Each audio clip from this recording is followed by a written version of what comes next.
ঢালিউড অভিনেত্রী পরীমণি সিনেমা থেকে অনেকটা দূরে সরে আছেন। অভিনয়ে খুব একটা না থাকলেও সামাজিক মাধ্যমে নেটিজেনদের মাঝে তিনি সবসময় আলোচনায় থাকেন। এবার আলোচনায় এলেন নিজের কারাগারে বন্দি জীবন নিয়ে। অভিনেত্রী কারাগারে বন্দি জীবনের কঠিন অধ্যায় নিয়ে এবার বড় পর্দায় আসতে যাচ্ছেন বলে জানিয়েছেন পরীমণি। 4 বছর আগে মাদক মামলায় গ্রেফতার হওয়ার পর রিমান্ড ও কারাগারের সেই বাস্তব অভিজ্ঞতা পরীমণি পেয়েছিলেন, সেটা এবার রূপালী পর্দায় নেয়ার কথা চিন্তা করেছেন তিনি। 2021 সালে র্যাবের হাতে গ্রেফতার হয়েছিলেন পরীমণি।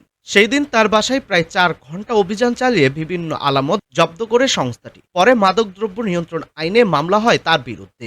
সেই ঘটনায় পরীমণি 3 দফায় মোট 7 দিনের রিমান্ডে ছিলেন। সম্প্রতি এক সাক্ষাৎকারে সেই সময়ে কারাগারের বন্দি জীবনের ঘটনার অভিজ্ঞতার কথা বললেন পরীমণি। কারাবাসের সময়কার অনুভূতি প্রসঙ্গে অভিনেত্রী বলেন, জেলখানা নিয়ে আমি কোনোদিন কিছু বলিনি, বলতেও চাই না, কারণ সত্যিটা মানুষ জানলে আইনের উপর শ্রদ্ধা হারাবে। তিনি বলেন, রিমান্ড একটা ফালতু জিনিস, সেখানে মানুষকে ভয় দেখানোর জন্য বড় বড় ছবি লাগানো থাকে, কিন্তু এগুলো দেখে কেউ ভয় পায় না।